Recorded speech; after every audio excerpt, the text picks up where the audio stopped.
એવડો વિરાટ સૂર્ય છે.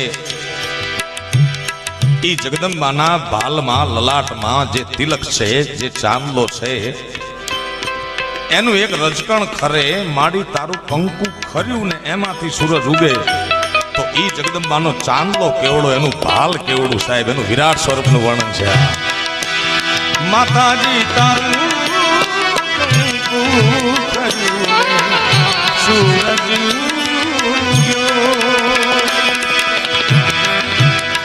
જગી